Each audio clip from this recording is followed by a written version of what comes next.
Hello, everyone, and welcome back to the Ricky2ra podcast, episode 35. Yeah, it is. You know what? Before we start, it is so dark outside.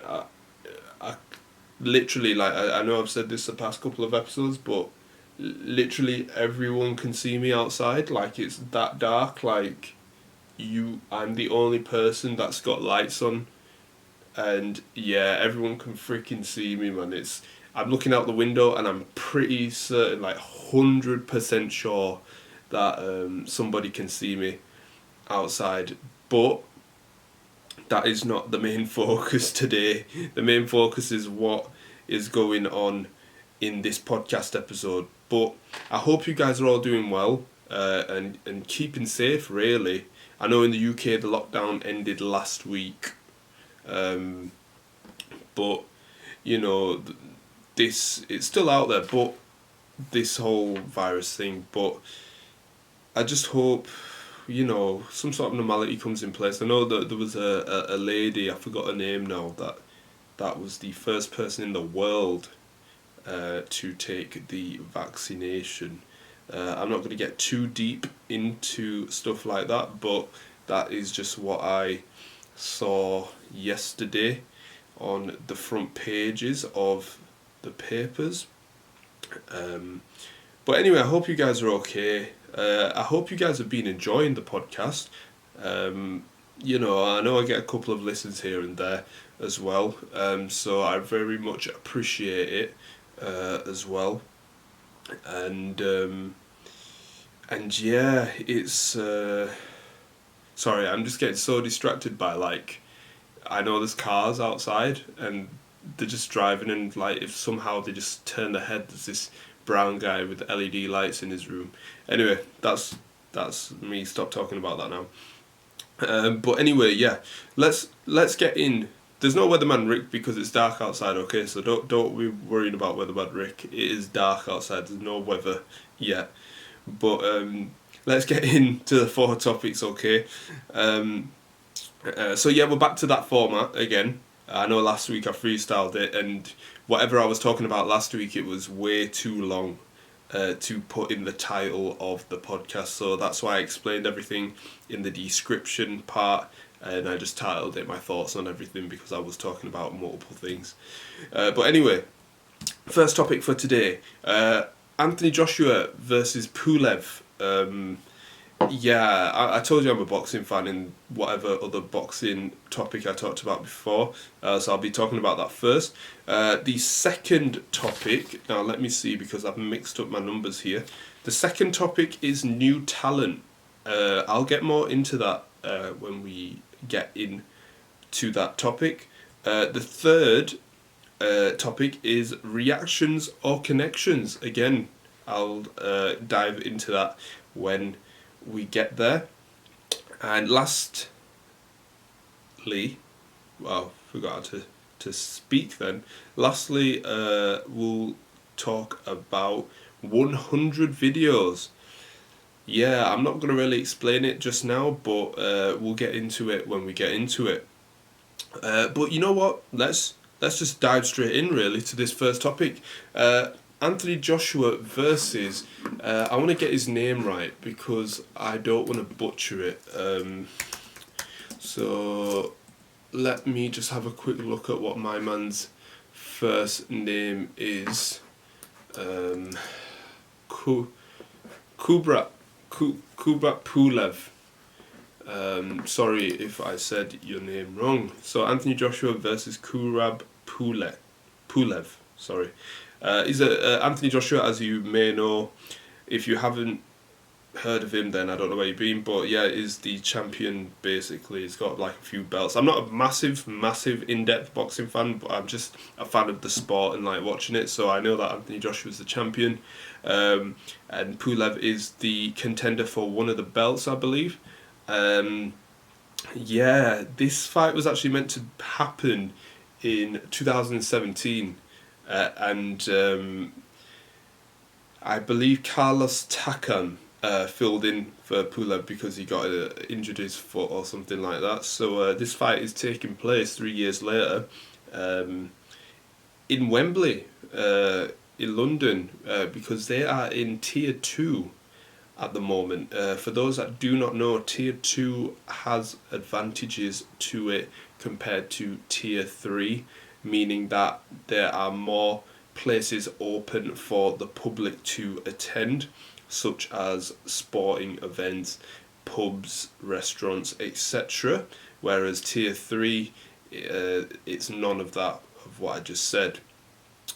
So meaning that it is a Tier 2 place in London, fans will be attending. So yeah, the event's taking place in London. There will be 1,000 fans attending that fight. So it will be pretty strange to see fans there at a boxing event, because I've watched a few boxing matches during this pandemic, and it has been strange, but it's been like a new experience at the same time. So yeah, we'll see what happens there, because I'm so used to that, and I think we all are here. I know definitely in England we're all used to that sort of atmosphere where everybody's just drinking and having a good time, and Sweet Caroline comes on before the boxing main event, and everyone's just having a good time, and that's how you want that atmosphere to be. And I know for the British culture that is like the atmosphere. I know it happens at football matches, but for like specifically sporting events, when Sweet Caroline comes on, like it's about to go off. Okay, and when the DJ like remixes his tracks in between the rounds of the boxing matches and stuff. So hopefully that will be some sort of mix for that event, really. And if I didn't say so, the match is taking place on Saturday the 12th of December.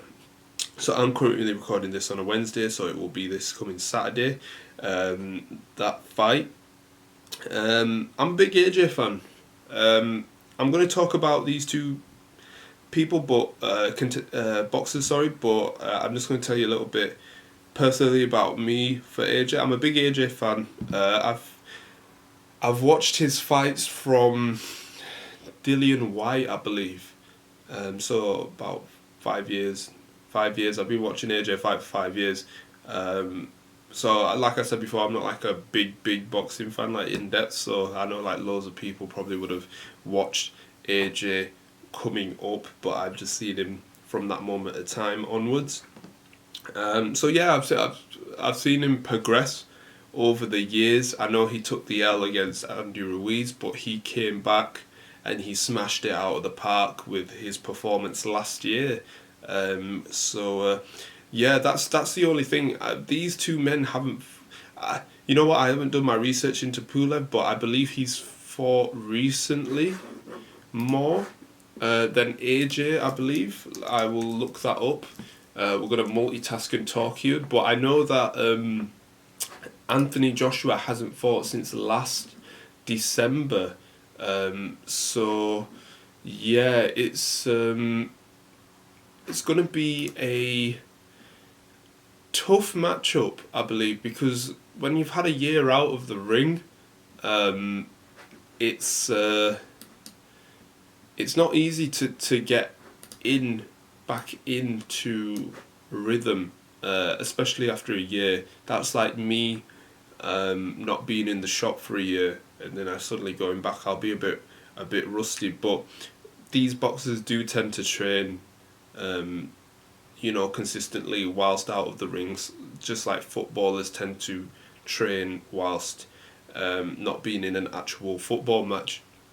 But whilst I was talking about Anthony Joshua, I just looked up Kubrat Pulev's, I hope I said that right now, streak of fight history, and he last fought on November 2019, so technically he has been out longer than Anthony Joshua by a month, nearly. So, you know what? It's a similar matchup. It is a similar matchup. I do not know anything about this man, Kubrat Pulev, but I've heard that he's just lost once, and that was to Vladimir Klitschko. So, Yeah, that's not a bad loss to be honest, because quite a lot of people have lost to Klitschko. So yeah, and I'm just looking at his fights on my computer of where he's fought, and he's only fought in other countries such as Germany, Belgium, I believe Denmark, Bulgaria because that's where he's from, and California in the US. So I believe this fight that's happening this Saturday is Kubrat Pulev's first fight on English soil. So yeah, that's going to be interesting. Excuse me, I haven't had my coffee yet. But um, yeah, that's going to be an interesting one because if there's fans attending the fight, um, you know, they're all going to be from England, right?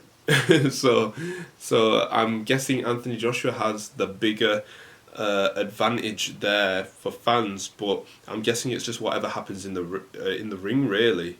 I'm guessing this will not be an easy fight, but I believe that AJ will get the win. Now, how he will get the win, I'm not 100% sure of. I hope that it's like a knockout because that's what everybody expects from a fighter, but I know it's not easy. And by the looks of it, Pulev has only been beaten once, and I believe that was a knockout by Klitschko. So, Anthony Joshua has to come out with something special this Saturday to pull out a knockout. Really for it because Pulev is not a man to mess with, but Anthony Joshua's, proved people wrong in the past, beating Vladimir Klitschko. I know he wasn't in his prime, but still, wasn't an easy match. So yeah, it'll be interesting. But I believe AJ will get the win. I don't know how, but you heard it here first. And if he loses, well, this will be something to look back and laugh at. But I believe AJ will get the win. That's just how I feel. Okay. So yeah, that's basically my thoughts on that fight, really. So I hope you guys check it out. I think it's on Sky Sports box office in the UK. Is it on DAZN? People in the US, I'm sure it is. But yeah, that is it for that topic. Let's move on. And before we move on, it's starting to get a bit lighter outside, so I'm starting to look less creepy now. But anyway, let's move on to the second topic, which is new talent, really. And I actually thought of this last night. I was planning this last night, but this really was at the top of my mind that I wanted to get down on paper. So, when I'm talking about new talent, I'm talking about in the magic industry. Okay? And for those that have just tuned in for the first time listening to this, I'm a magician. And last week or the week before on the podcast episode, I talked about Avengers of Magic, where there should be a group of magicians, and you know the individual person, but you know them as a group as well. And I compared them to like Migos and stuff like that. And I said I only know like one form of a magic group of that. But if you want to know more in depth about it, please do check out that episode. It will be in the Avengers of Magic. That'll be in the title. But when I'm talking about new talent, I believe the world that we are going in now is so digital. There will be a new wave of magicians. So in the what are you talking about, Ricky? What is it? What is this new wave? So bear with me here because I've just wrote brief notes down, so I'm just trying to get my thoughts together. So the magic community is always growing, okay? So meaning that there has been some sort of blueprint to follow in the past. Now I could be wrong here. This is just my thoughts and opinions. People will debate this, but there has always been a blueprint to follow, such as getting gigs, building your reputation up, getting some sort of income coming in from gigs, and promoting your events and stuff and the magic that you do, and things like that. But now in this day and age, it has shifted to social media. And there has been a shift, and I've been very aware of this, that was the word.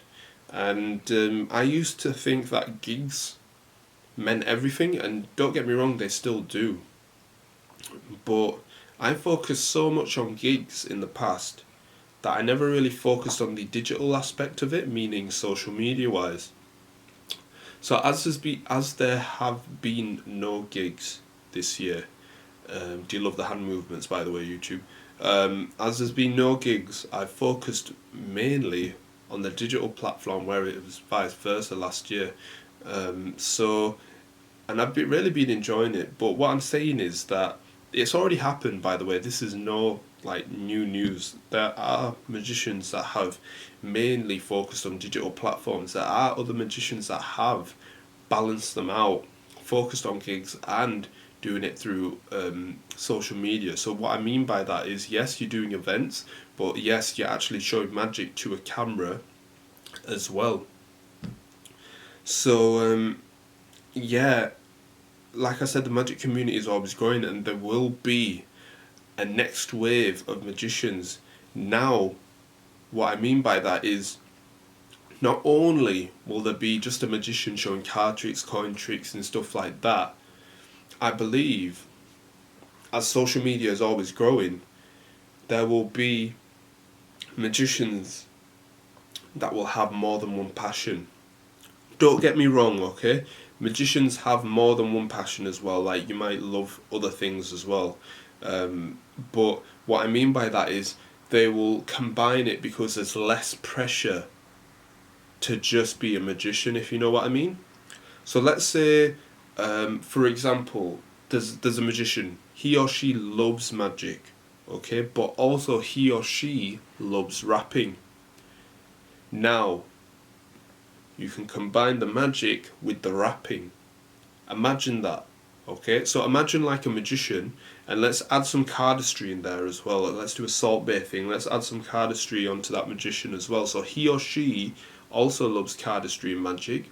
He or she is doing cardistry whilst rapping on her own song. Editing it all up, he or she can, or give it to someone else to sort out. That is the new wave of magician right there. I know there's somebody doing it right now. I know there is, but I haven't looked into it because I've just written this last night. But I know there's someone out there, or if there isn't, there will be.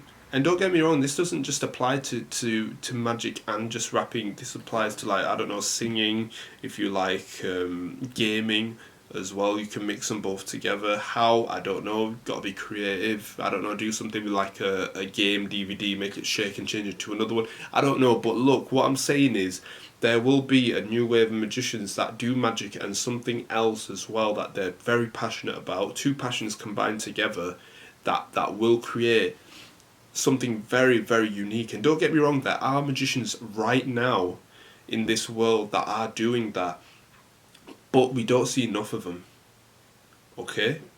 We're just seeing one thing, which is brilliant. There's nothing wrong with magicians just doing one thing and, you know, showing magic, doing events. That's brilliant. Like, you've done it. Like, that's all a magician can ask for. But I'm saying in the future, there will be more and more magicians evolving to do different things. Because if I'm going to be perfectly honest with you, well, magicians do kind of look the same unless they stand out in some sort of way. So that's why you find magicians following this blueprint of magic and events and stuff like that. They tend to be on the same path because they are following that blueprint, but there has been some sort of effect, style or personality that does set them apart from someone else. So yeah, I don't really want to go too deep into it because then I'm talking about stuff that I'm not 100% sure of, and I don't want to be giving out information that I don't even know, that I just might be making up. So I'm just going to leave it at that. But that is something that I'm very passionate talking about, and yeah, and an example of that, like, I don't mean to be selfish, but I do magic and I help my parents in the shop as well.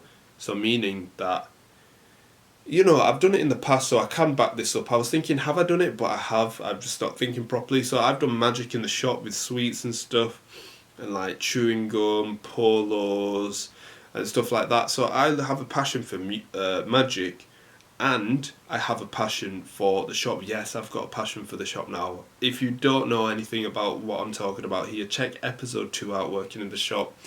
Explains everything. But yeah, so I have a passion for the shop. If I combine it, and I have talked about this on some other podcast episodes as well, it creates something very, very unique as well, you see.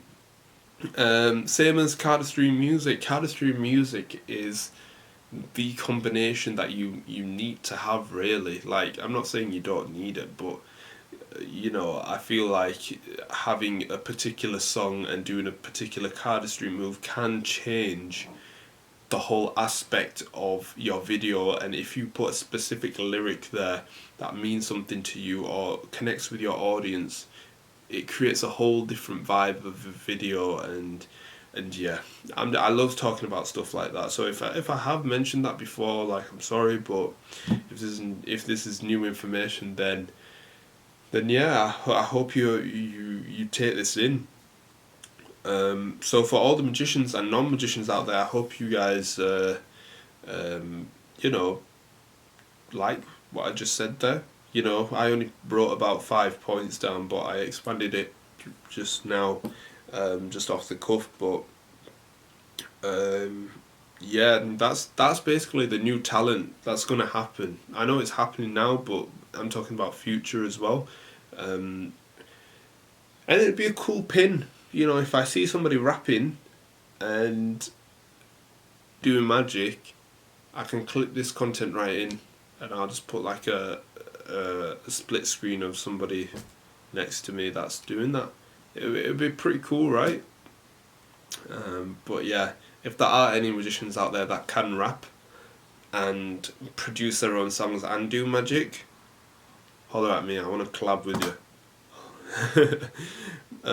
Yeah, I'm going to leave that there. But new talent, what I'm going to do is I'm going to write here on my notes, expand, and then I'm going to put another episode, because I want to do some research on that and come back to you guys as well. So I may be talking about, maybe not in next week's, maybe in like a future one, we'll see. But I have written it there, so I've reminded myself. But anyway, what was that? Was that the second topic? So let's move on to the third topic here. And we're 22 minutes in, so shout outs to everybody that is still here with me on the podcast, whether you're listening to it on Spotify, Anchor, Apple Podcasts, wherever you're listening to, wherever you are in the world right now. I really do appreciate you, and thank you for still listening, and for everyone on YouTube as well. I really do appreciate you as well, so thank you for staying here with me. It is getting much lighter outside now, so I'm very comfortable now. I was very uncomfortable at the beginning just because of how dark it was, but yeah. Anyway, let's move on to the next topic: reactions or connections. Rick, what the hell are you talking about, man? Magic, of course. Magic is what I'm talking about, because magic is life, people. Don't take that seriously. Magic is life, though. So, as a magician, you say to yourself, I'm going to do magic to somebody, to a group of people, to an audience. Would I rather get the reactions so it makes me look good, or would I connect with the person or audience and make the whole magic feel like whole, if you know what I mean, to make it feel more powerful, and just connect with that person, that group, that audience, and then, that would that be better? Like, which one sounds better? I know which one does, But don't get me wrong, they're both great in what you're saying. But for me, what I'm learning is that connections actually works better. Now, I'm not going to take full credit for this topic because this came off a thought from Caleb Morelli's Instagram story. If you do not know who Caleb Morelli is, please check his Instagram out. I believe I've shouted it out before, but it's called The Nothing Experiment. One whole word. Check it out on Instagram. I believe he's only on Instagram. But yeah, he put something in his Instagram story saying that he would rather have... I may be twisting his words here, so please do not take this 100% off me. But he said, I believe he said in his Instagram story that, he'd rather connect with the audience more, have some sort of connection there, and do the magic so it makes it feel powerful. And if you capture that on camera, it's just amazing than just doing a trick and just getting the reaction and then leaving. Because you can do magic to anybody and get a reaction, but have you ever connected with the person, or group, or audience to the point where the magic feels personal to them? That they look at you and there's, and the reaction works out even better, really, if you have some sort of connection, some personal sort of magic that feels personal to them. Do you know what I mean? That makes it a hell of a lot more, it just makes it better. Do you know what I mean? I know I'm trying to pick up fancy words here, but I'm just going to be straight with you. It makes it better. I've just got an email here, so sorry if I'm delaying. It's a very important email. That's fine. But yeah, it's what have I got on my notes? Should you do magic for the reactions? That's totally up to you. Yes or no. For me, in the past, yes. But as I'm starting to look more into this, talk more about this, and think about the person that I'm doing to magic to rather than myself, I'm starting to get more onto the connection side. I believe as magicians we've all been guilty of just getting a reaction so it makes you look good. Yes, fair enough, but I feel like once I go back out to gigs, it's really going to change the way that I do magic, because I can just do magic and make everybody feel good, but would I have a connection that makes the person feel great? That they'd want to, see another effect or something. Do you know what I mean? I know sometimes it can get a bit twisted when I'm talking about it, but I hope I'm on some sort of straight path that you guys understand. What have I put here? But should truly get to know and connect with the audience. Yeah, so you should get to know the audience, know the person that you're doing magic to. I feel like having a connection with somebody is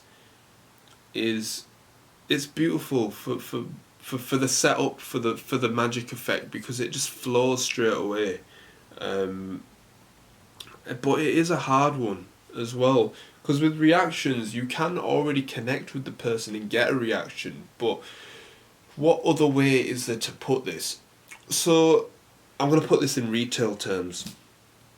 Okay, so when a customer comes into the shop, you can say, hi, how you doing, bye. Okay, that's there. Okay, they've come, they've bought something, and they've gone. Now, having a connection with another customer is, hi, how you doing? Oh, you're from here. Oh, I know this person that's there. Do you know this person? Oh, that's awesome. Yeah, have a nice day.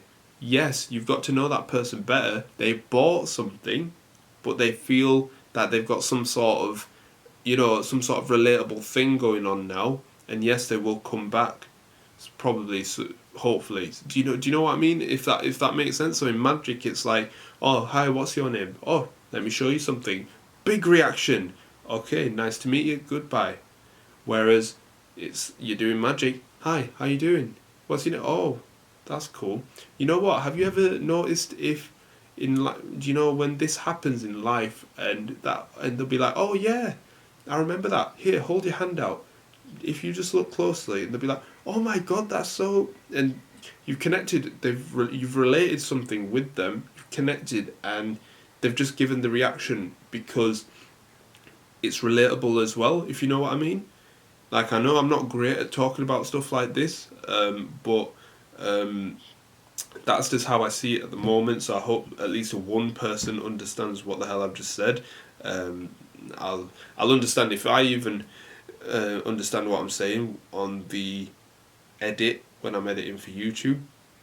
But yeah, it is a hard one, but I feel like a connection is something more now.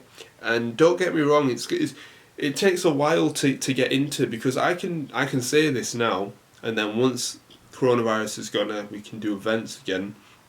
I might just do a magic trick and boom, the reaction's right there. But it will take time. Do you know what I mean? I'm talking about myself to get to that level. And that's what it is. It just takes time. You just got to do until it happens. So I'm going to leave that there. We are nearly 30 minutes in to the episode, and I believe I knew it. I was just going to say I believe my camera's about to turn off, because I've realised it turns off when it's about to hit 30 minutes. So I know now what's going on. That was great timing, by the way. I'm glad it didn't turn off whilst I was looking at my notes, because I would have been very, very angry if I looked up and that red light wasn't there. But anyway, let's get on to the last topic. And if you don't follow me on social media, like Facebook, Instagram, Twitter, you probably won't know this, but I actually found out accidentally. I know it's like, Rick, how could you not have known this? I totally forgot. I only counted it up when I was releasing my vlog yesterday. I have hit 101 YouTube videos, meaning I've done over 100 YouTube videos from when I first started my first YouTube video like 5-6 years ago till now. So yeah, I'm very happy about that. It's a big. I'm going to be very selfish, so this last topic's about me, guys. So if you don't want to hear it, then that's the end of the episode. But anyway, if you do want to hear it, yeah, I'm super happy. Like, I was editing my vlog yesterday. I normally upload on a Monday, but I was super busy on a Monday, so I had to do it on a Tuesday. And whilst it was uploading to YouTube, I was thinking, I'm sure I've done like at least 100 videos now. And I counted it up, and it was bang on 100 videos, and the vlog that was uploading was the 101st video.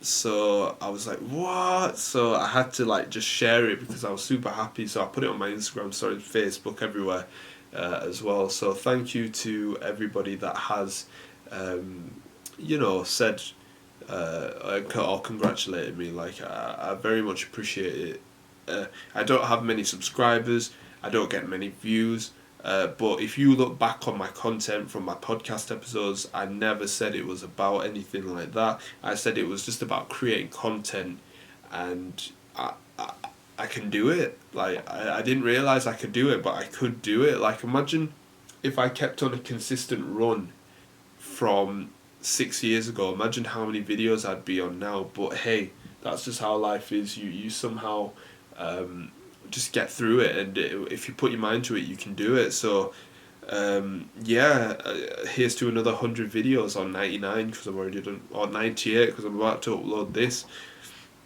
to YouTube soon as well. So I'm just happy at the moment for that, really, and for people that want something a little bit more than just the odd magic video on my social medias or the odd podcast mini clip.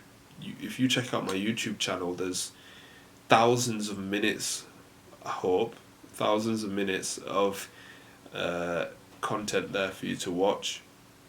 So yeah, that's I'm super happy about that. So please check that out on my YouTube channel, and if you guys like it, subscribe to the channel as well. And on that note, I'm gonna leave it there. On a very, very positive and happy note, I'm gonna leave it there. So, shout outs to everybody on the YouTube. Let's do podcast listeners first. Shout outs to everybody on Apple, Spotify, Anchor, whatever you're listening to. I really do appreciate you listening to me. Thank you. And for everybody on YouTube, thank you for tuning in. I do appreciate you guys as well, and yeah, I will see you guys next week. And it is very bright outside now, so yeah, 8:15.